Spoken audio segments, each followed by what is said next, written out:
again. It's again. Peace and blessings, family. I am the incomparable Red Fidel with the Not Aba Dream Team, representing New Order National Human Rights Organization. I'm the chief strategist, and today we have a special guest. We have none other than Eric Ture Muhammad, son of prolific, influential leader Kwame Ture, aka Stokely Carmichael.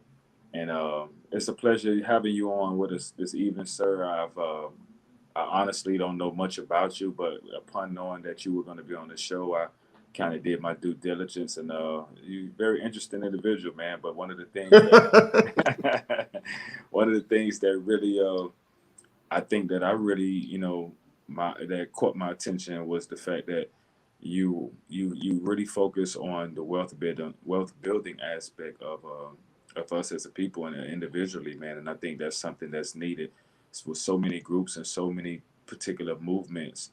And you see so many strategies put in place, but it seems like one of the things that we tend to lack is an economic strategy.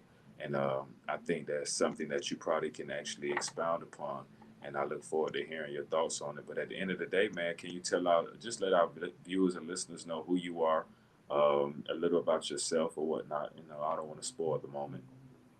Brother Red, I appreciate you, soldier, and I appreciate your diligence with New Order and its chairman, Brother Gerald Emerson, and we go back a long ways. I go back to the days and the activities of his father from Ohio, and now he's sort of he I think he's back in Columbus now, but he's Georgia, but he's a tremendous individual.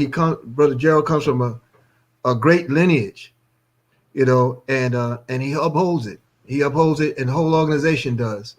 I've been on the front lines with many things that he has done in activity over the years, more so in Georgia where I reside now, and I do a lot of work in our weekly publication, the Final Call newspaper. I've been a correspondent, a contributor to the Final Call newspaper under the Honorable Minister Louis Farrakhan, now the Nation of Islam, a little more than 40 years. And I am a son of Kwame Ture. Many of you know him as Stokely Carmichael. And I'm a freedom fighter, and in the last couple of years, almost 3 years now of sojourn, I've discovered an opportunity that allows me to do the things that many of us as revolutionaries always desired to do, to bring about our mission, our desires, and our hopes, but to bring them about with a vehicle by which we can finance them. Freedom is something that is taken, it is fought for, it is and it's intentional. And freedom has three components. It has a component of location, it has a component of finance, and it has a component of time. If you don't master those three things, then you are not in control of your destiny. You're not in control of your own being. Now, in this society, not just America, but throughout the world, I've lived in many places in the world, and you'll find that the experience is always the same. Most of its citizens have been trained, programmed to work. Okay, we operate in sort of in a regimented mindset where all we know is punching in, working, punching out, coming home. Exactly. Going to a field, working, coming home, going back again. We get home in just enough time, maybe to get something to eat, maybe look at our family, and then go to sleep to get some rest so we can start again. Many of us now we're working overtime, double time, triple time. Many of us right now, literally, in America in particular, are trying to figure out, well, my focus in particular, are trying to figure out now how to make it. Because the world that we knew that was normal is no longer normal. And in all the turmoil of economic loss, depravity, looking at the situation of COVID or the Rona and what it has done in terms of creating this whole new montage of everything from sheltering in place to wearing masks to submitting to health protocols All these things are taking place, and many of us are on couches all over America, sitting in our cars all around America, sitting at tables, still trying to figure out how we're going to make a way because the job that we used to work is no longer available. It's gone obsolete. Or how about this? The layoffs have been so extensive. Millions of people already on the unemployment rolls in North America before COVID, before the pandemic. Now we're in the upwards of 80 million people on the rolls of unemployed. And those who have received temporary relief without an education, now that relief is gone and the debts are still there. So there has to be another way, a new model, and a new role. I submit that I believe with all my being that excuse me, the main reason why all of us are here trying to figure it out, because God has desired for us to be the new normal, to be the new leaders, to be the new vicegerents in the earth, where the bottom rail can now be the top, where the last can now be first.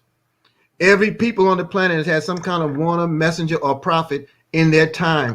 And that's also spoken of in our scripture known as the Holy Quran. It teaches that every nation has its own term and every nation has a warner or messenger. This nation in America, particularly as it relates to black people, since I was kidnapped and brought into slavery, we have had every warner, every messenger, every leader that you can imagine. We've had all the teachers and all the guides.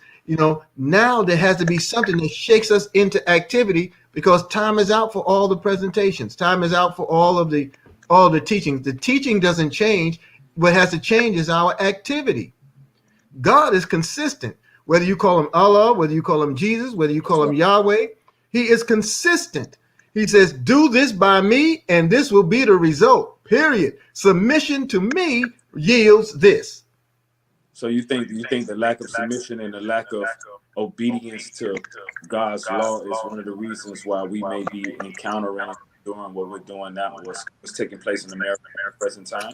Oh yeah, I believe it's a major reason. But here's the thing: for many of us, it's not our fault. Now, I'm not excusing what we do know to do better. I'm talking about what the Honorable Elijah Muhammad taught us. He said, and I learned this directly from the Honorable Minister Louis Farrakhan, he said, brother, no black man or woman is guilty in ignorance. God forgives the ignorance. It's when you become aware of your activity is when the time now weighs against what you know. Think about this, Brother Red. We live in a world of abundance. So why do we lack? God has created more air than you can breathe. He's created more water than you can swim, bathe, or drink. He's created more land than you can walk or build upon. There are more people in the world than you could ever have in your company. With all this more, how is it that we lack? You see, it's because we were allowed to be stripped of our name, our language, our culture. We don't know our norms or our abnorms. We don't know who we are or whose we are. We're born into a world of a conqueror, so all we see is the environment that the conqueror has maintained.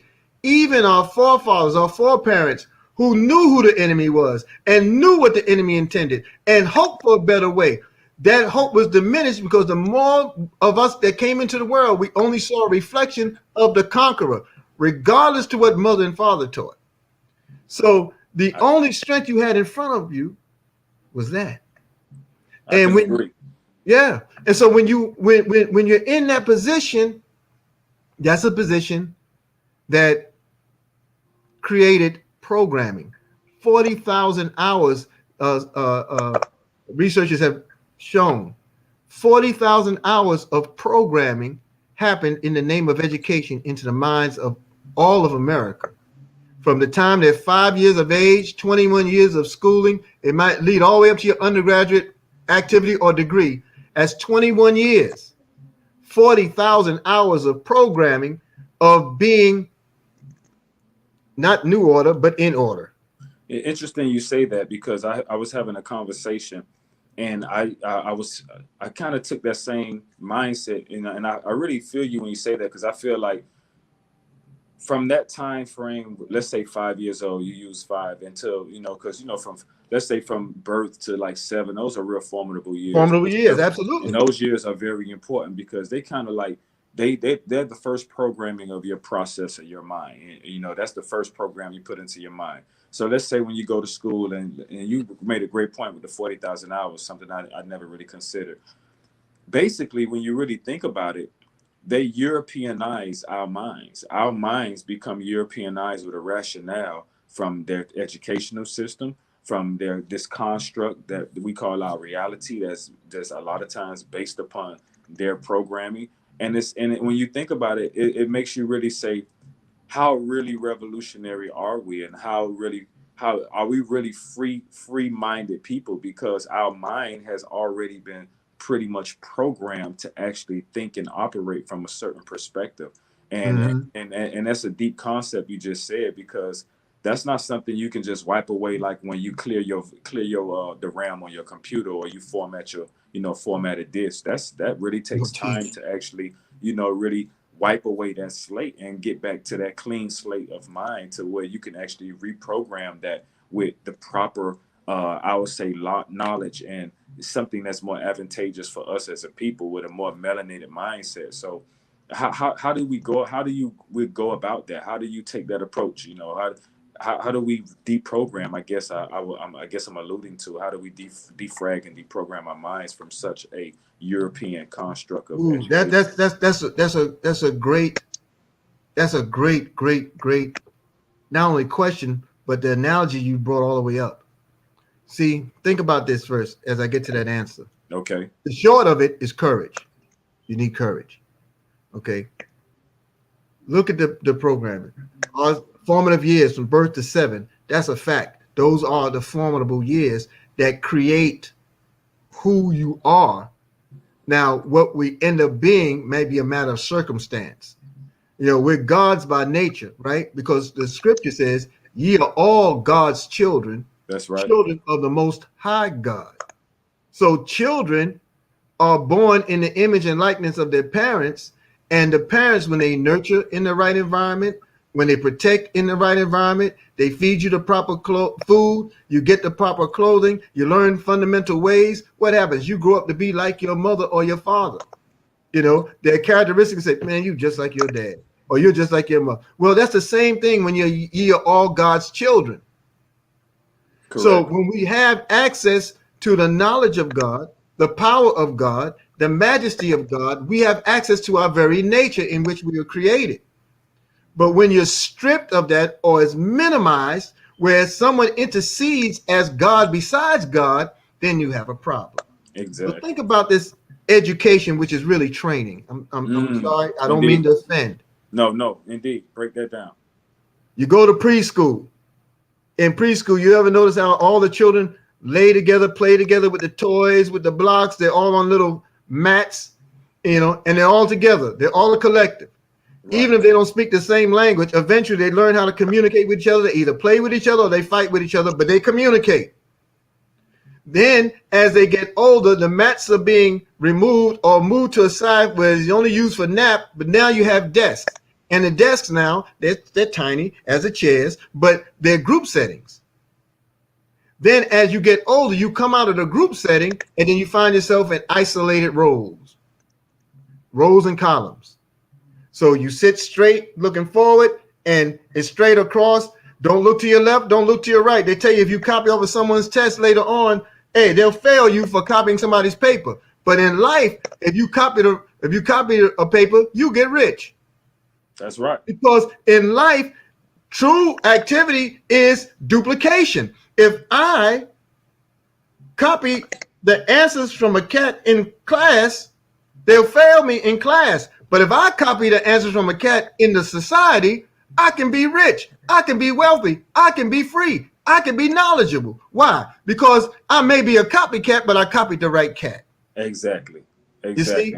So they set up these rules where you sit in lines, in rows, and it's all by design, because it's designed for a system to be supported by a workforce.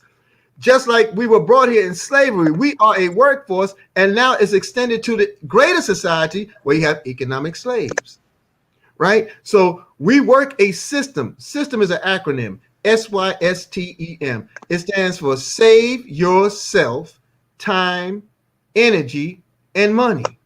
And that's what society does, because we're the residual income for the ones who designed the system. So now you sit in these rows, you respond to bells, you respond to dings. Bell comes, everybody goes, moves to a class. You walk on one side of the hall. You know, remember in school you had the line in the middle of the hall. You go in one direction and there's having come in the other direction, right? Class to class, bell ring, you go to class. Class ends, you go to another class. Wait, now you go to the mess hall. I mean, the cafeteria, because you have lunch. And then you go from lunch with another bell. You go back and sleep it off a little bit. And you go to class to class to class. Then some of you had a recess. You go to the yard. I mean, you know, the recess area. And you stretch your legs. It won't be the hour that you get in prison, but it's the same model. It's the same model. It's actually, if you ever, you know, it's a prison concept as well. It's the same. Absolutely. And that's what it is. And now you have what's known as the prison industrial complex. You have a society of privatized prisons that only utilize the rank and file. Now, I don't know what part of the world you're in. I'm assuming you're in Georgia. Yes, I'm in Atlanta as well. I'm actually in Ellenwood, but outside Atlanta. Oh, I know Ellenwood, you know. Now, have you ever seen in your community these cleaners?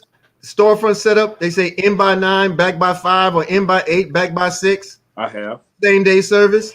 I have. Have you ever noticed that inside those storefronts there's no equipment? Yeah, it's like they outsource the work. Yeah, where does it go? Where does it go?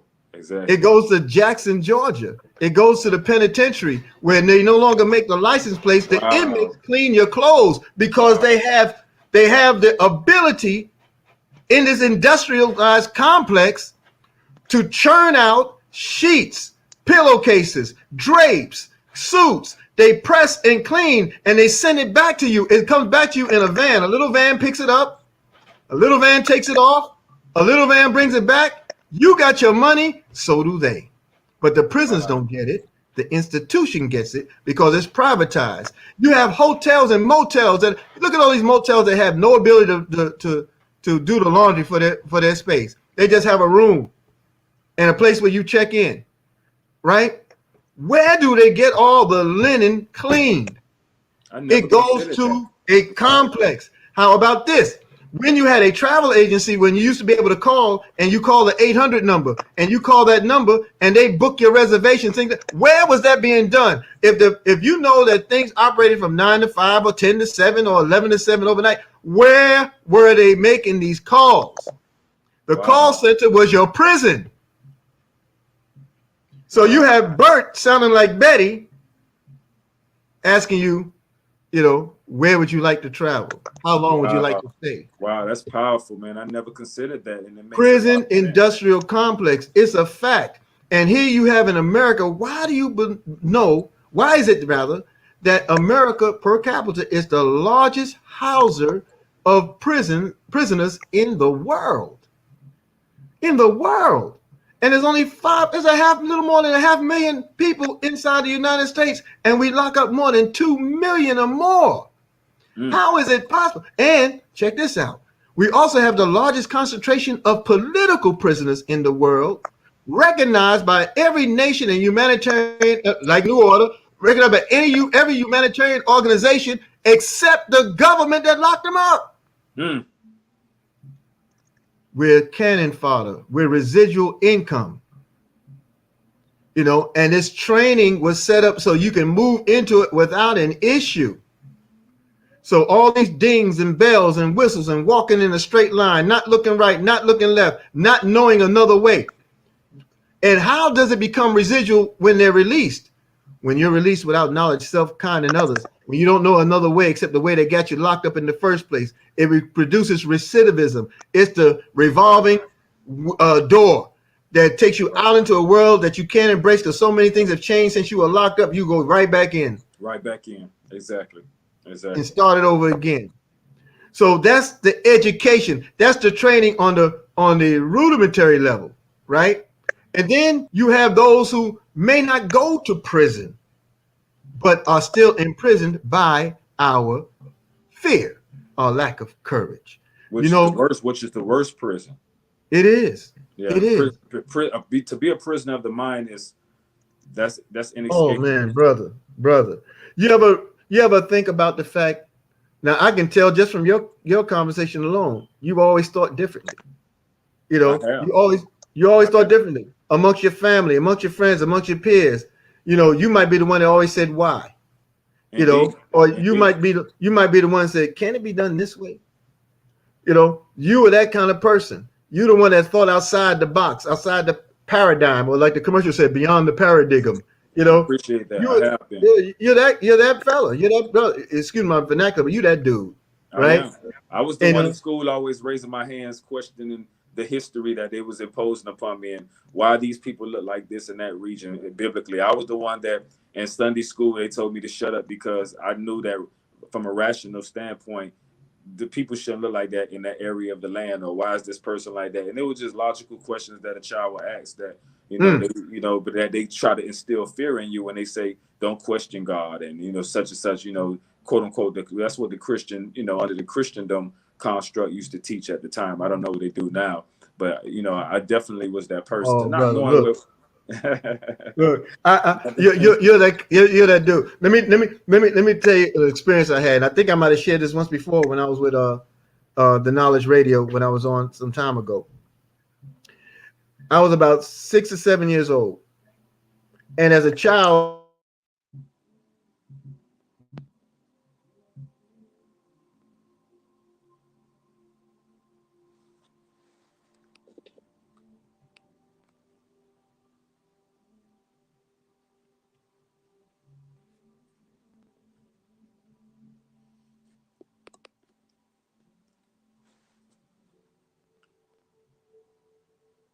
We apologize, family. We having some technical difficulties. We lost them.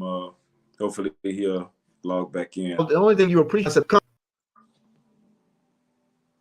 a change. It took your change. You there, brother? I'm here. Can you hear me? We lost you for a moment. Everything kind of paused. I know you stopped. I caught it stopped when you said when you were about 6 or 7 years old. Can you go from that Okay. point? Thank you. So at 6 or 7 years old, my mother, may Allah be pleased, she took us to church. And in the neighborhood I was raised in Brooklyn, New York. And in that neighborhood, the closest church was the Catholic church. And so we all went every Sunday, we went to church. So I would go with her, and children appreciate Do me what a they favor. know. Do me a favor. Your voice isn't coming across. It's like really. I don't even know. It sounds like it's some kind of computer on it. At the top of your screen, hit that reset by StreamYard. Kind of like reset the link and see if that resolves the Would it issue. be to my left or to my right? You may go off momentarily, but you'll return.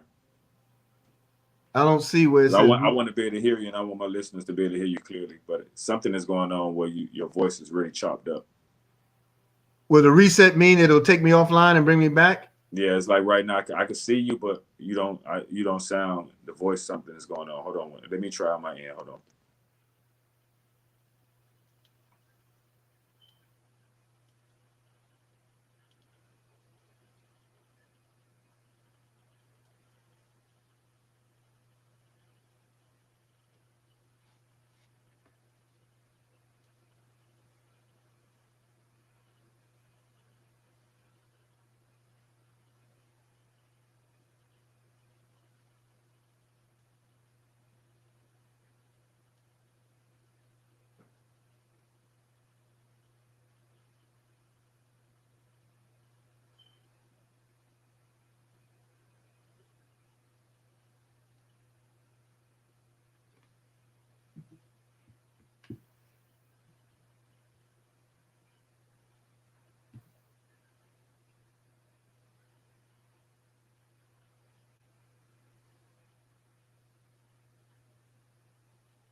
You see me, brother?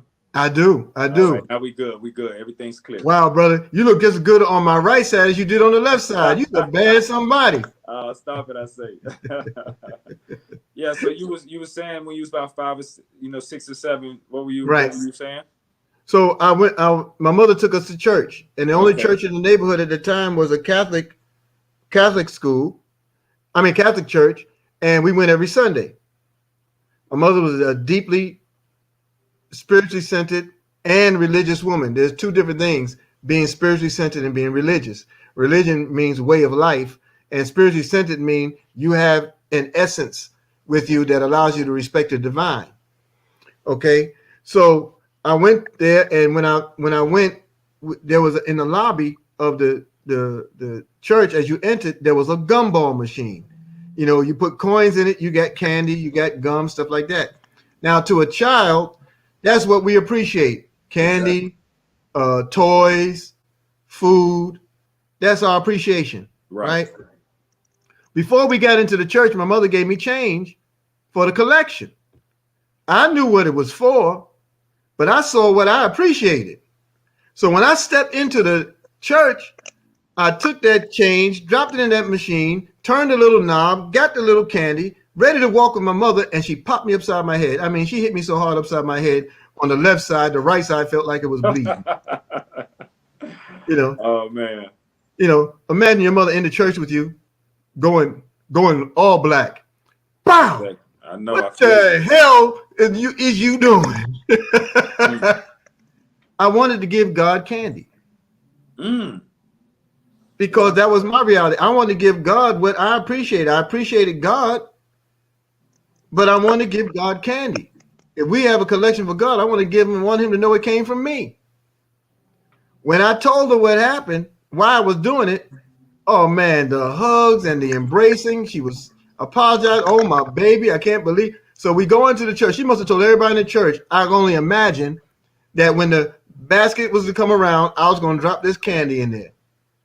You know, and the reason why I think she told everybody, because then when they took up the offering, I don't remember what the priest said, but there was a little room to the side, and when the room opened up, all these cats came out, and they had the baskets, the receptacles, but the baskets were attached to a woven, like a bamboo uh, rod, like a broom rod or handle, and they would use it to guide the basket down the pew and bring it back.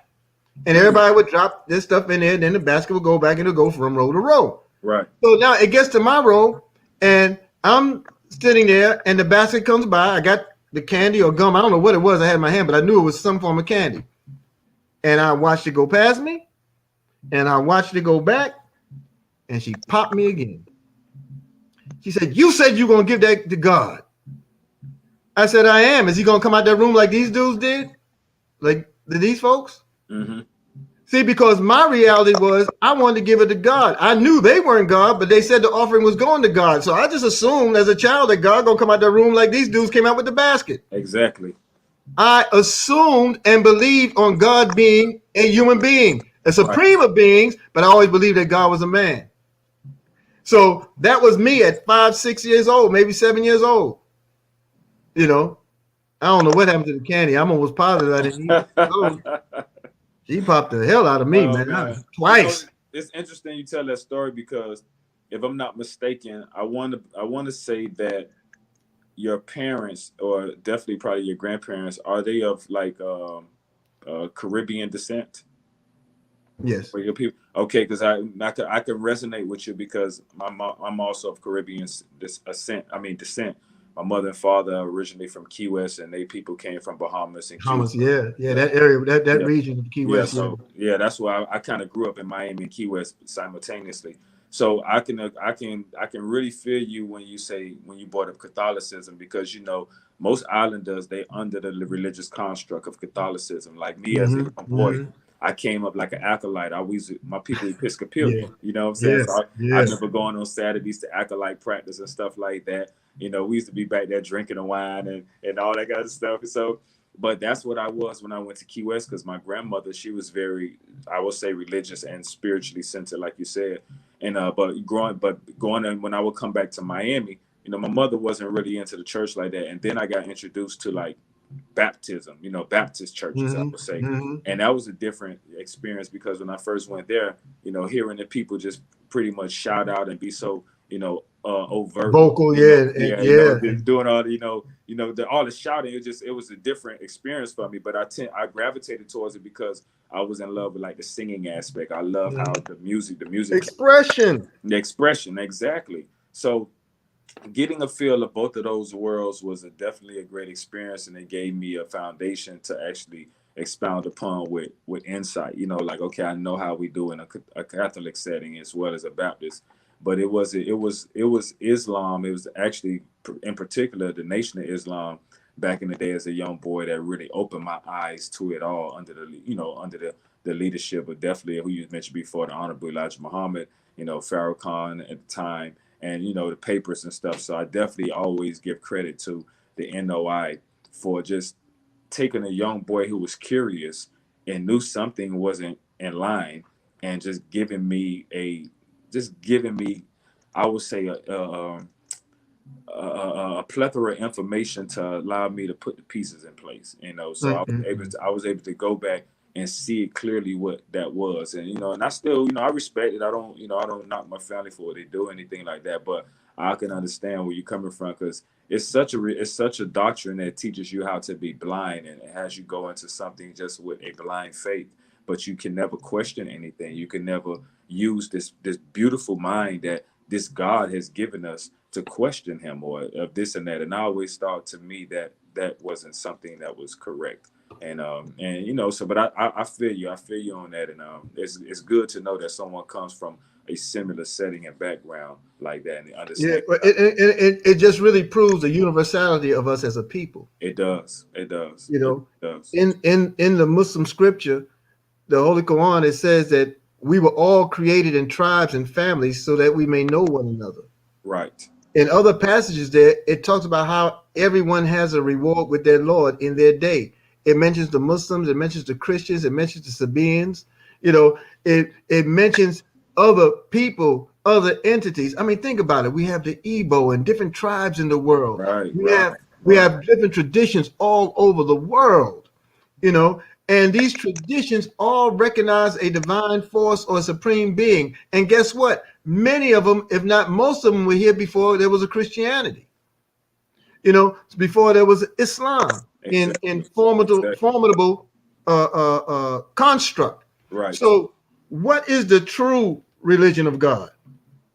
Or is there religion at all? Is There you religion go. or There you religion go. itself? That whole idea of religion sounds like, to me, that's man's idea of putting something in place to try to explain or explicate and define this Hmm. omnipotence that we even call God. So Right. I look at it like that in itself, being in the religion of that is being in the legion of something that's actually restraining you.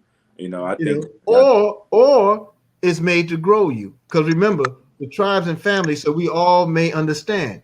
So look at these as steps. okay, A stairwell to a landing. Just because you're at the foot of the steps don't mean you have arrived if you're trying to get to the roof, that's true. right? So every step represents a degree closer to your reality or to the reality. That's Your true. reality, if your destination is the roof and you have six flights of stairs to climb, each step represents another degree till you get to where you're going. That's Sometimes there are too many steps and you just pause and hold on to the banners and say, damn, I'm tired. Woo, there's a lot of steps. Lord have mercy. right. And you That's call on the God that you know to help you climb at least to the next landing. You might get to the next landing and want to take a break. right. Then you start your journey again. You find yourself on another landing and you sort of like it there. You wonder that's your place. But after a while, you realize, man, let me get to my own spot.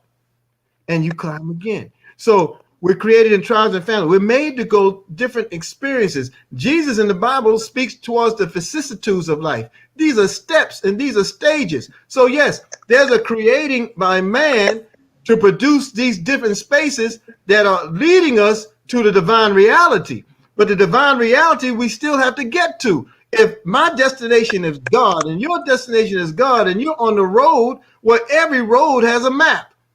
Every road has a direction. You might be in Atlanta right now, Columbus, 90 miles away, and you're driving. Just because you see the sign for Columbus don't mean you're in Columbus. It means you're on the right road. So That's you right. stay on the road. Sometimes you have things that reroute you. Mm. You know, you have things that reroute you. You have the business route. You have the scenic route. You might have potholes or construction in front of you. You have delays, but you're on the road. That's life, brother. That's real, because every detour is not to take you away from the point. I mean, That's right. That's that's right. true. That's a great analogy. I agree That's with you. right. If we had not traveled in the way that God has blessed us to, and I'm talking about everybody, that's why I say us, because we all travel, then we would never know our own power and our own particular relationship to God. I'll close this point with this: that every skill set, every talent that we show is the gift from the Creator. How we use it is our gift back to Him, whatever you call Him. My big mama said, "I don't care what you call him, boy, just call him. You need somebody because you tripping, right?" So it's like there's nothing that I can say to you that would make you the better person from the outside. Meaning, I can talk to you about some things that might encourage you, that might inspire you, just like you've done for me, Brother Red. Thank you. But the activity starts with me. See, the answer to the earlier question that I gave about courage, Right. courage and confidence are brother and sister. They're kin to each other.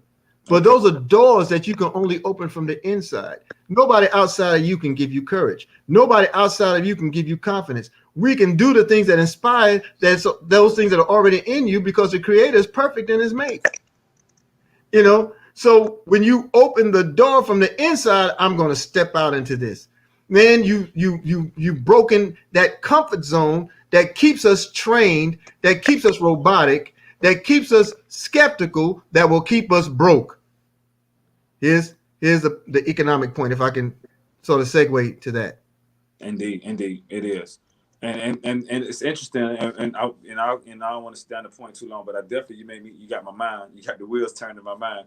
All praises Uh, to Him. in the whole, like how the scripture mentions that ye are gods, and when I take that and I digest that mentally, I truly feel that we are gods. I'm not saying that we are the supreme being, but I think that we are extensions of the essence or the supremacy of the omnipotence of what we may label God. Uh, Mm-hmm. I agree with you too that I think that having a specified name or a name in specific to address or delineate that God to me is more than just saying God, because I think that anything can be a God if you actually attune yourself to it in a faithful way, or you may worship that. Some people worship, let's just say, even money or their cars to the point where it becomes their God. So just to Yeah. just to say God to me, I think that's kind of a loose particular term that so many people often say Mm-hmm. ubiquitously, but at the same time in error to me. So I like to use specific terms, like if like me, I may say Allah, or I might say Oludumare, or some people may say Jehovah, or they may say whatever God they particular serve. But at least you're focalizing and you're putting specification on that particular God or that energy that you're pretty much resting your faith in. So I could concur with that. But and to get to my point, in the ye are God's concept, I deem spirit to be perfect, because if spirit is spirit, only imperfection is its marriage, or it's, I would say, it's taking inside of a body, because the body itself is imperfect. So in essence, I guess what I'm saying is that there is a perfection about us in the sense of our who we are in essence of spirit. It's when we come into this imperfect vessel that now we take on the characteristics of imperfection, because of the now we take on the sentient attributes of feeling, of smelling, of taste, and all these other things that come with being in this body. So that's where the imperfection to some degree comes in. That's just my mind always thinking.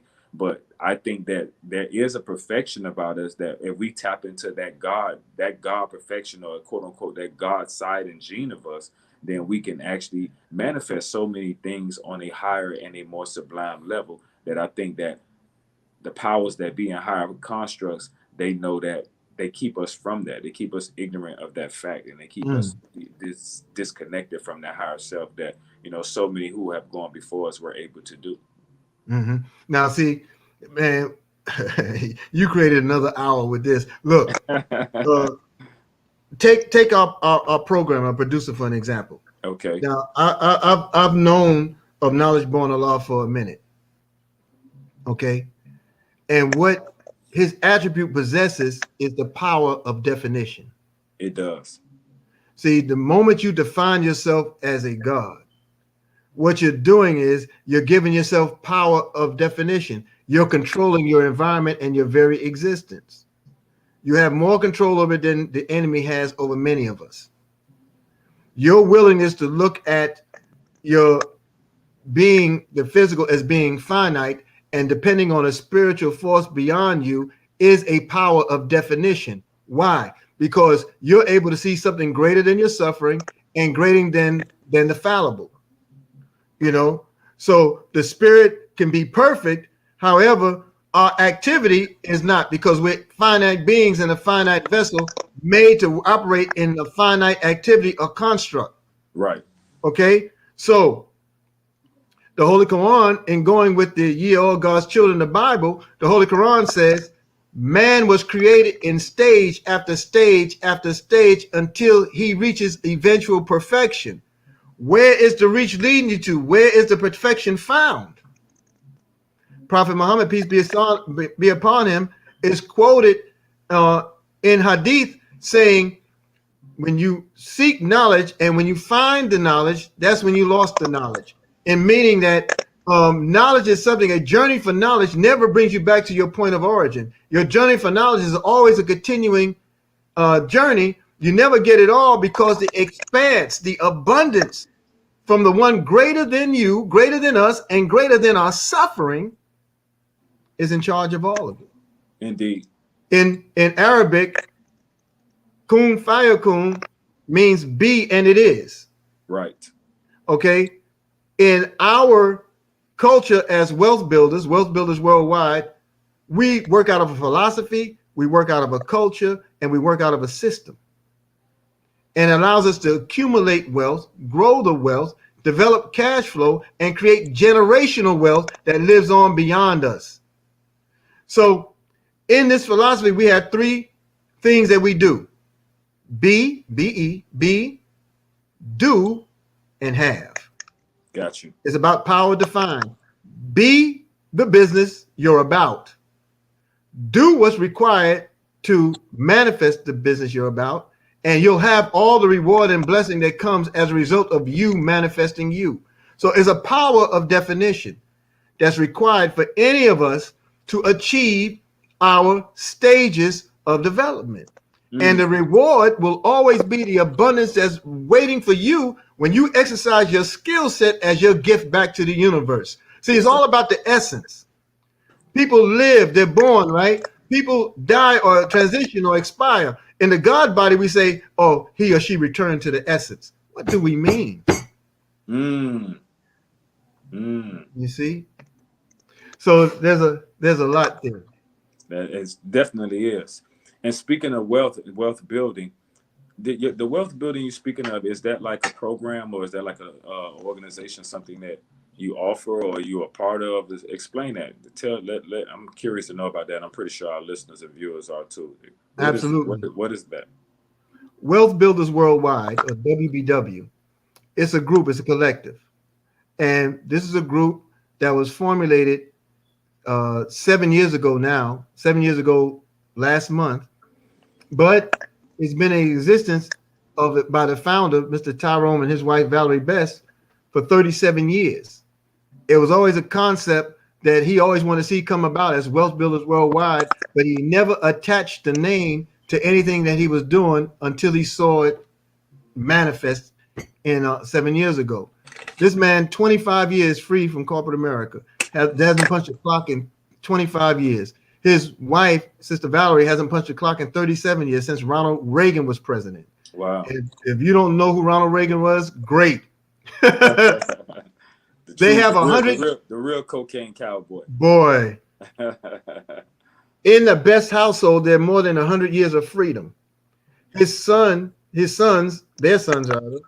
36 and 21 respectively, have never ever applied for a job.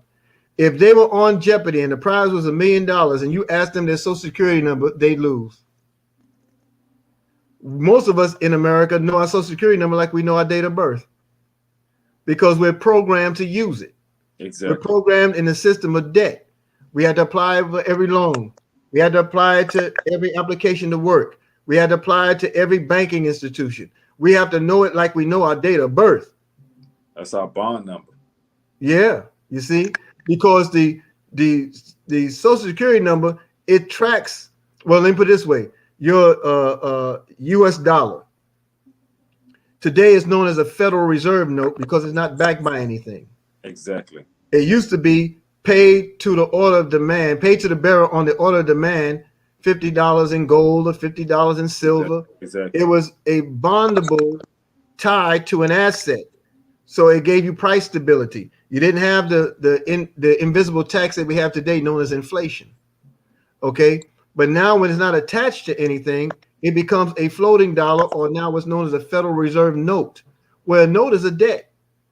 Right. A note is a debt. You have a house note, you have a debt. You have a car note, you have a debt. Right. You own against a promissory note for a loan, student loan, or otherwise, you have a debt. Yeah. You carry them dollars, you have debt in your pocket. That's right. You see? So your social security number, the serial number on the dollar bill tracks the amount of debt in society. Your social security number tracks the movement of the debt. So you're always tied to that system. And Wealth Builders Worldwide, we teach you how to rely on the source. We teach you what real money is. Gold is money.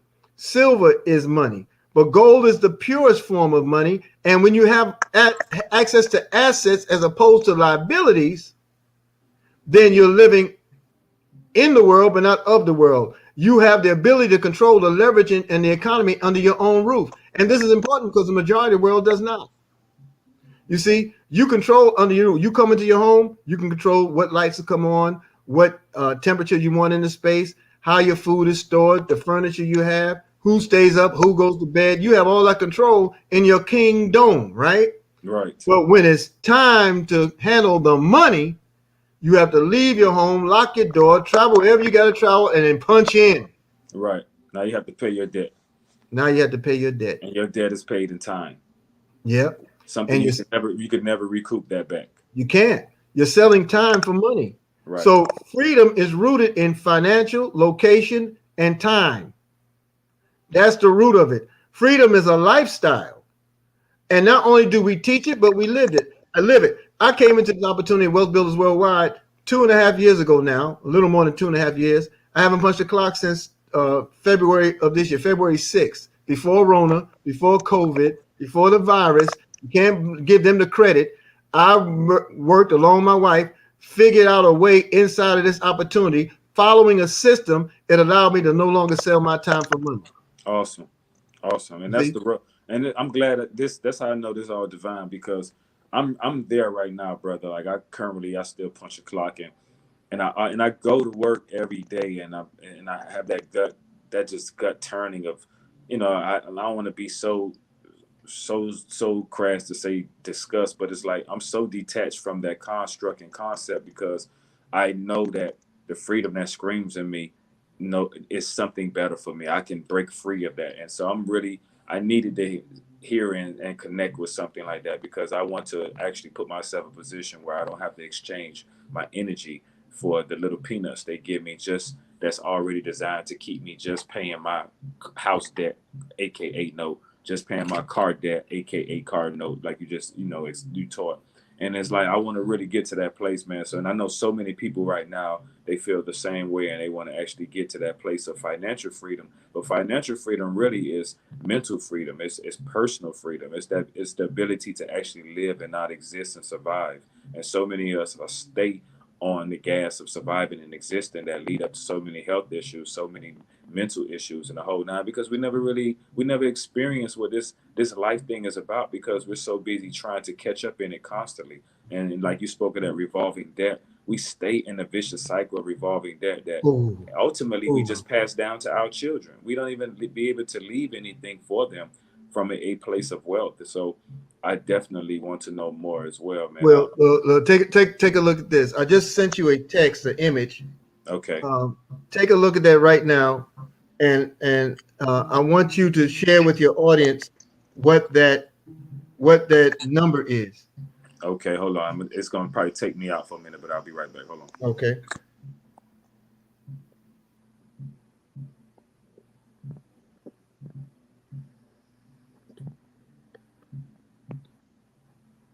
Can you hear me? Yes, sir. Okay. So the number I seen was 329, and then I saw EN. What does that represent? EN stands for English because that's the language of the platform that I'm on. That's my personal dashboard. Okay. 329 represents how many times I got paid today. Okay. And you get paid just sitting home, just like just being to the house right now. Just residual Residual income. residual income. Wow. Residual income is defined as earning an income without the necessity of your physical presence. See, in wealth building, wealth requires leverage. When you're able to leverage your assets, you build, hold, and maintain wealth. But leverage comes in three components. You have to Okay. be able to leverage a system or people. You have to be able to leverage other people, and you have to be able to leverage other people's money. And I'm asking you and everyone that's listening, if I can show you how you can take $150 and turn it into $200,000 inside of 6, 7 months to a year, would you do it? I would. I A would do one-time cost of $90 right now or $100 right now can position you to earn 155 or more $1,000 in 9 weeks, 6 months, or a year. It's entirely up to you. If you want to earn your gifts for Kwanzaa, if you want to earn your Christmas presents, your anniversary, whatever's due, if you want to come to 2021 debt-free, you have the opportunity to do it right now. But what we're doing is legal, it's moral, and it's ethically correct. And all you have to do is be willing to do more for yourself. If you're willing to be, do, and have, then that number under my, I see it there on my name, that number, all you have to do is send me the message link. And I'll send you exactly everything that you need, along with an invite to our live presentation later tonight that we do man. twice a day. That is awesome, man. You basically, man. You're like actually Moses freeing people from Pharaoh. That is But that is it's coming that's in such a way, it's phenomenal. I won't go into the explanation here, but I will exactly. say that your own bank and your own teller. You have no need for the commercial bank. You have no need for the central bank. You won't have to worry about IRS or the IRS. You don't have to worry about any of those things because you're in a private system completely off their grid financially. They don't know about your money unless you tell them about your money.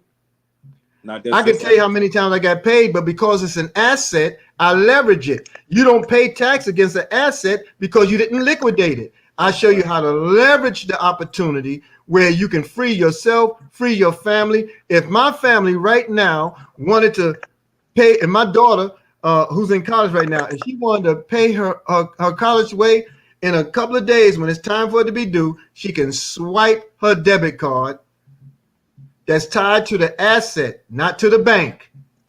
It's tied to the asset, and her full tuition is paid. So the debit card is a individual card issued out by the particular organization, what by Wealth Builders of America, or is Not that by wealth builders. We're independent affiliates of Gold Standard Bank. We okay? have the world's first and only block, what's called deflationary blockchain model. So the blockchain is an ecosystem. That's where all financial transactions happen on a blockchain. That's what allows Visa and MasterCard to do so many thousands of transactions, close to 1 million transactions per second around the world when people swipe their debit cards or their credit cards. And you ever wonder how this instantaneous transaction happens? Where you get, as soon as you swipe, the money's gone. You don't need to look at your account. You know it's gone because you got your product in your hand as you leave in the grocer, right? Right, right. Okay, that's a process of transaction. Millions of transactions happen, billions of transactions happen a day. But if you were charged a fee against the old model of the ecosystem, right? See, because credit cards and debit cards are only issued by banks. Banks control these. Your economy, your education is controlled by banksters. That's gangsters with a B. That's right. Controlled by banksters. Got you. All right. And they design everything to fit their nation of debt. We're not in debt. We don't have debt. We're debt free in our activity. But here's the thing: the blockchain used by society is known as a static blockchain, meaning it only handles transactions, okay, financial transactions, into the maybe a million or so transactions per second. Let's just use a figure like 10,000. 10,000 transactions per second. If your Visa company, who gets 10,000 transactions per second, if you had to pay $1 for every transaction, which you pay more than that, if you had to pay $1 for every transaction, that's 60,000 transactions per second, because there's 60 seconds in a minute. That's true. There's 60 minutes in an hour. There's 24 hours in a day. There's 468 hours in a week. So all these years, we're paying out all these transactions. The last 50 years, we've been in a digitized world. A swipe, an online payment has taken over. You don't even see the cash much anymore. You really don't. It's becoming that cashless society, but yet and still transactions happen. We have a blockchain that is dynamic as opposed to static. Static is only financial transactions controlled by financial institutions.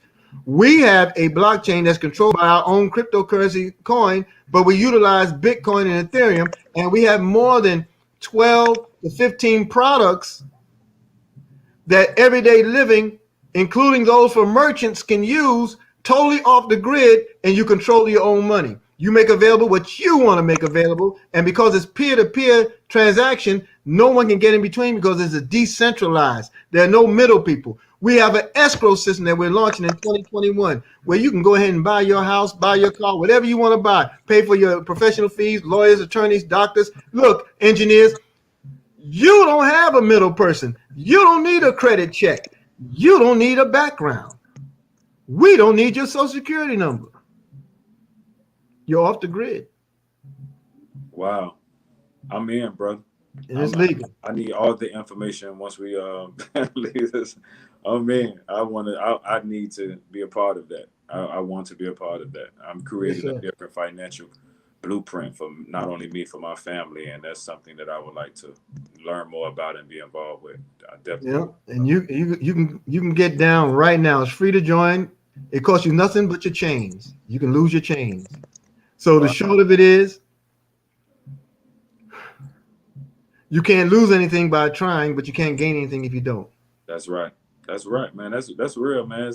This you're so right, man. I've been really thinking about that heavy, man. It's been on my mind and my spirit lately, just breaking free. That's one of my last frontiers, just breaking free from the whole job aspect. And I'm not knocking a job. Sometimes right. It has its place. It has its place. You know, it should only be a means to an end. It should not be a permanency. See, because this is the trick of programming now. Think about it. The majority of the people who came, I have no doubt about it. You're younger than me, right? So your parents possibly, we might have been in the same time period, the same demographic, right? So we come from the last of the people who operated under the 40-40-40 plan. I remember, I know that plan. Yeah, you worked 40 years of your life, 40 hours a week, and retired on less than 40% of the income you were earning. Right. And the income you were earning wasn't enough in the first place, but now you want to live out your golden years, on 40% or less of what you were earning for your whole career. And then check this out. Your golden years is determined by the banksters. They tell you, oh, your retirement is 62 or 65, or you can have an early retirement at 59. You won't get penalized at 59 and a half. Oh, now they're talking about going to 70 and 72. Let me tell you something about retirement and age. It has nothing to do with age. It has everything to do with money. Exactly. Do you have the money? Do you have the leverage? Because I'm going to tell you right now, there's a brother who really got upset with me almost 2 years ago. And truthfully, I can understand him getting upset with me because I could have said what I said nicer. But I understand as a Muslim under the Honorable Elijah Muhammad, Minister Farrakhan, we process mathematics differently in the God body, right? We see mathematics as being Islam and Islam being mathematics. It can be proven in no limit of time. So everything is a calculation. Mm-hmm. So the brother, commendably, he worked 30 years for AT&T as an entity. He worked 30 solid years, and in 30 years, he had amassed more than $500,000 in savings in retirement. I was like, wow. So he's going to retire now. He's retired now, but at that time, 2 years ago, he was going to retire with $500,000. I said, really? He said, yeah, man, I got it saved, and I'm going to do everything I always wanted to do. I said, well, what's that? He said, I'm going to travel the world. He started naming things. I said, well, how are you going to maintain yourself? He said, what do you mean, man? Didn't you hear me? I got $500,000. I said, yeah, but that's only $59 a day. He said, what? I said, you're 60 years old right now. If the average life expectancy is 85, you have another 25 years to live on $500,000. That's only $20,000 a year. That's $1,667 a month. That's $59 a day. And you're 60 now. I know you go to the doctor. I know you have blood pressure medicine. I know you have visits you got to take. You don't have your own place. You're paying the rent. You still have a house note. We haven't even talked about food. Well, he got upset because I was just running things off that was just processing in my mind, like you, Brother Red. Why? How? Those things just ran through my mind. So they naturally came out. Yes, I could have said it better. I wasn't trying to destroy. I just wanted to build. You was making him see it. You needed to make him see that, and that was that was a great way to make that happen. There's got to be a better way. You have to have a way to leverage yourself where your retirement is retirement. There's another statistic that's out now that people who were forced to go back to the workforce after retirement, on an average, expose themselves to 5 years of life expectancy being taken from them because they're so frustrated in the anguish of having to go back to something they worked so hard to get away from. They downsize their homes. The dollar doesn't have any purchasing strength. And now you find yourself picking up odds and ends jobs at 60. You think the greeters at Walmart who were there at 70 and 80 years old, you think they were there because they just like talking to people? They miss people? Hell no. They need the money. They can talk to their neighbor if they just want to talk to some damn body. That's right. And I always use those as an analogy. That where I'm not going to be, but definitely I use those. And that's why I'm super, super compassionate and nice when I see them because I understand. I may not know that backdrop and their background, but just to see them there, I know something. You know, they paid a price and they're paying a price. Yeah. You know it naturally. Here's the last point. We're all servants by nature. It's just a matter of recognizing whose you are to serve appropriately. But we're all servants by nature. You're going to find that you're going to have new level problems working with us. You're going to try to figure out how it is that, not how, but what are you going to do with all this money?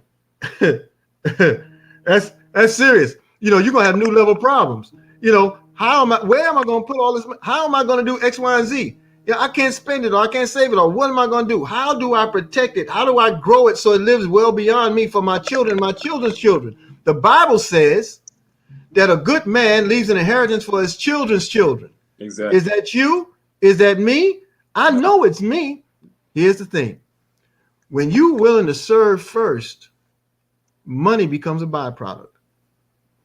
When my father, Kwame Ture, Stokely Carmichael, do you know he never had a job? He graduated from Howard University, top of his class. He graduated summa cum laude. I call it help me, Lordy, because I didn't graduate. I didn't have a high school diploma. Wow. I was gifted a high school diploma maybe 9 or so years ago now. But I never got one. I didn't read or write fluently until I was in my 20s. Wasn't because the education wasn't there. I had brilliant foundation. I just didn't care for it. I was that cat that thought differently. I love the streets. I want to know why in the street this cat can ride around in a gold Rolls Royce and wear all these fine clothes and these flashy things, the jewelry and all that kind of stuff. I want to know how he could do it, not what he was doing to do it. Because most of the people that were flamboyant like that in my neighborhoods, they were pimps, they were hustlers, they were drug dealers. Okay. You know, So I wasn't interested in the life they lived. I was interested in the lifestyle. How do you do it? How do you? And what I saw was independence, but didn't know what I was looking at. Got you. Okay, I told you about what happened to me at 6 or 7 years old, right? Right. So now at 10 years old, I'm walking in Brooklyn, and a neighbor threw out some furniture. They threw out a dining room table that had three full legs and a broken fourth leg. I dragged that table to the backyard, and I broke off the other three legs to make it even with the fourth one, and I sold it as a coffee table for $10. I was about 10 years old. So you already saw how commerce was working. You already saw how to flip. And I didn't know it. I didn't know what I was looking at. I said, "Ooh, maybe I'm going to be a woodworker or a carpenter." I didn't know what the hell it was called. I didn't a furniture maker. I didn't know what that was. I just said, "I'm gonna be something. I don't know what it is, but this is good." That dream got crushed real quick. I did it. Got the $10. You can't never be nothing like that, boy. You don't even go to school. Because hell, I was supposed to be in school when I found that piece of. I was on my way to school when I found that table. I had neighbors with me who used to play with the doggone, what do you call those, Tonka trucks? You remember the Tonka toys? Yeah, Tonka toys. Yeah, and we had a best friend, called him Pee Wee. Pee Wee, man, my mother used to say, "Pee Wee, when are you going to school?" He said, "I don't need school." Miss slave name was Martin. "I don't need school, Miss Martin. I'm going to drive trucks." And he was playing with it. He was maybe he was already creating. He was wielding his reality. Now he owns one of the largest fleet companies, trucking companies in Florida. Wow. Awesome. He was 6 or 7 years old, cutting school, playing in the dirt in his yard with Tonka toy trucks. His mother would let him stay there as long as he wanted, because that was her baby. That's awesome. It's just the way things happen for people. So my main point in it is you can control your destiny. And it doesn't rely on anyone else, but it relies on a system. And if you're willing to break your fears, if you're ready to get past your comfort zones, if you're not worried about what other people say, when you focus on the company you surround yourself with, you will be wealthy. Because I guarantee we are a reflection of the company we keep. If we're broke and there's 5 people in that arena broke, you're the 6th. But if you're wealthy and 5 people in that arena that are wealthy, you're the 6th. It's about relationships and what you relate to. And Wealth Builders Worldwide is a culture that allows you to embrace a system of more than 120,000 people. Wealthy in truth, wealthy in spirit, and soon to be wealthy in fact for many of us. And It's just a road, it's just a course. So if you just look at that number that's on the screen there and just hit link, anybody that might see this that's interested, just type link and I will send you the opportunity and I will send you an invite to all that we do. Awesome. And on that note, we're going to conclude. It's been an awesome hour, man. I've ascertained so much information and learned so much from you. I just want to build with you some more, which I'm going to do. And I'm going to hit that link. I'm going to send you my text with the link because I need more information. I want to definitely get involved, as well as I'm pretty sure many of the viewers and listeners would like to, garner some information. And, so you all hit that number and send that text, man. Let's get that financial freedom that we not only deserve, but that's going to actually set the platform and set the future for our children and legacies to come behind us. Like was stated, like the scripture says, a man leaves an inheritance for his children's children. That jumps straight to grandchildren. And it's interesting. I'm going to conclude on this. I remember one time, Garth Brooks, a pretty big country singer, long time ago, it was an interview. I wish I could find it. But it was an interview one time where they asked him, they said, "Garth, just how much money do you have, Garth?" And let me tell you what this Caucasoid said. This Caucasoid said, "Well, I don't really know how much money I have, but let's just say that my children's children, he must have said children 5 or 6 times. He said, I never had to worry about money." And that's a man who can go and rest his head easy and know that he did what he was supposed to do in this reality and in this dimension. And that's so many of us, we don't achieve that. And that's something I always remember. I said, man, this man must have said children about 6 or 7 times. And that's a whole nother type of mindset. You know what I'm saying? So it's like, man, I mean, when we die, we go fund me trying to get people to help us bury, Yeah, because traditionally we leave as a legacy a job that we can't pass on, a degree that we can't pass on, but we mainly pass on our debt. And we mainly pass on our debt and our notes too. Exactly. So look, man, I love you, man. I appreciate you coming on. And you know what? Before I leave, I want to ask you. I got a good friend of mine, and you may have met him. His name is Michon LeBron, and he's an actor. He actually portrayed your father. He did like this one thing. It's called Stokely. Stokely, yeah. That's my guy, man. We grew up together. Actually, wow. In his church, that's where I got introduced to the Baptist. His father is a preacher, and I grew up in his father's church. He and I were comrades. We came up together because he's a preacher's son, and yeah, man, it was ironic that I had you on because I was trying to get in touch with him to let him know. But yeah, he played your father, man. He did a compelling job too, man. And it was so crazy because when I seen just excerpts and clips of it, because I didn't see the whole show, the way he captured your father to the point where he even almost looked like him, I was like, wow, man, you really embodied the character of Kwame Ture. Spirit. Yeah, his spirit, his true wealth in the spirit. Yeah, and when you embrace a message and embody it, you reflect it. And many times you're reflected in mannerism and you're reflected in spirit. And a great actor is one who can lose himself in a character. So when you're looking at him, you don't look at Michon, who you know. Yes. You're looking at that character they portray. That's what made Chadwick Boseman so tremendous. Yeah, that's what made him tremendous. And that's, to me, that's what made, to me, what's his name? Jamie Foxx and Ray. I gave him kudos. That's right. He's not one of my favorite actors, but in that movie, I forgot it was him.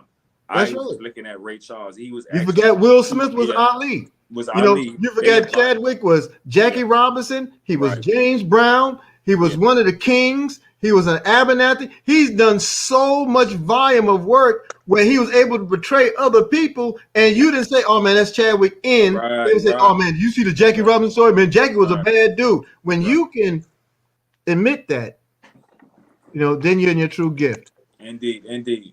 And on that note, brother, I salute you.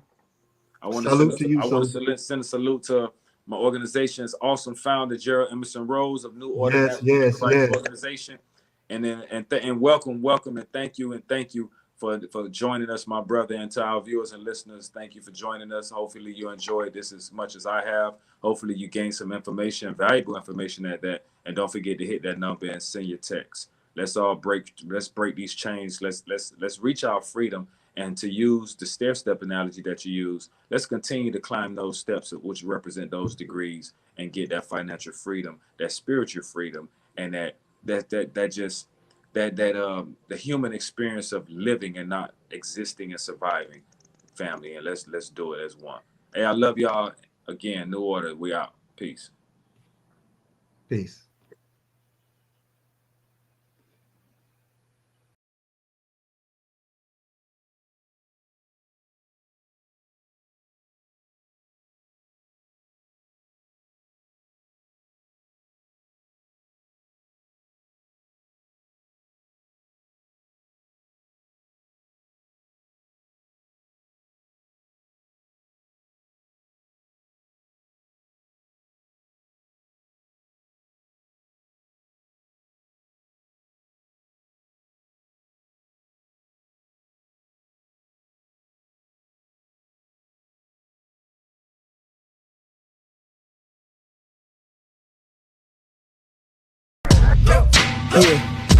Yeah.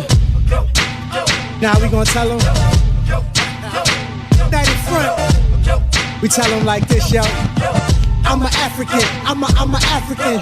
I'm an African. I'm a African. Yeah, y'all like that? So no more. This man's mind is open. I'm an African. I'm a African. I'm an African. I'm a.